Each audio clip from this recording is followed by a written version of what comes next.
Mentre a Xangai els catalans estan competint amb els millors del món, a casa nostra, a les piscines municipals de Montjuïc, els més joves han disputat el Campionat d'Espanya de salts d'estiu per edats i es preparen per seguir els mateixos passos en el futur. Possiblement els Mundials de Barcelona 2013. Sigui com sigui, aquesta imatge es tornarà a repetir d'aquí a 2 anys, quan se celebri el Mundial a casa nostra i en el que s'espera que hi participin alguns d'aquests esportistes.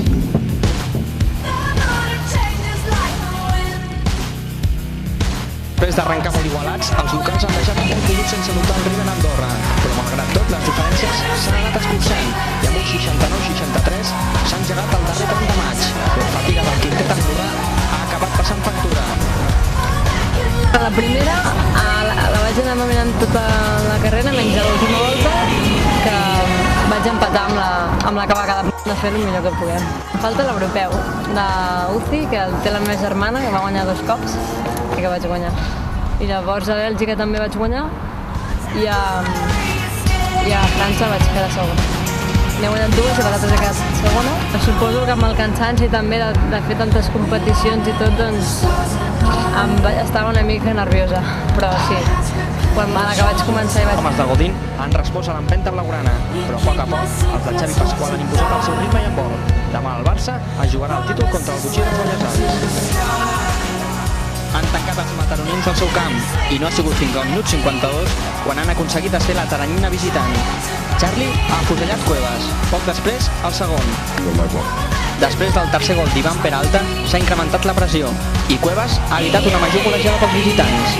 Amb tot, Creixell no ha acabat gaire satisfet.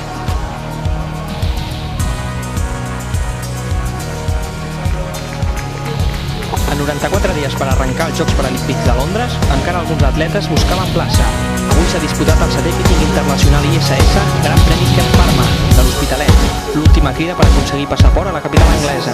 Per això hi ha hagut una notable participació, entre els quals hi havia Roger Puigdemó, el de Sant Julià de Vilatorta, tot i haver aconseguit el seu bitllet a principis d'any, ha concursat per malgrat el caire competitiu de la jornada, l'objectiu del míting també era la integració de les persones amb algun tipus de discapacitat, mitjançant la pràctica de l'atletisme.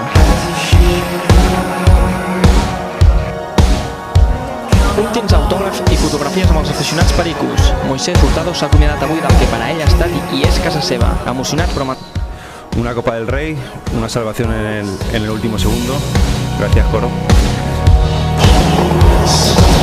Ens mantenim amb les quotes dels socis, els pares que paguen les quotes mensualment.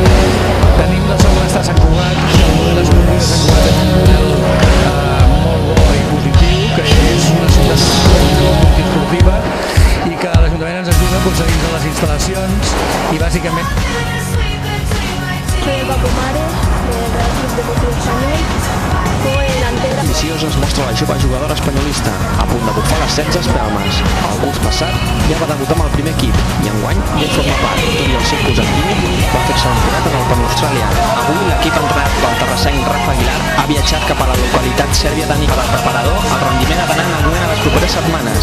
El primer test mesurarà els seus homes contra conjunts com la Xina, Estats Units, Croàcia, Montenegro, Sèrbia i la pròpia Austràlia. Bon endavant per seguir barrejant banderilla i joves promeses que formen aquest grup de 18 jugadors, els vigents subcampions del món.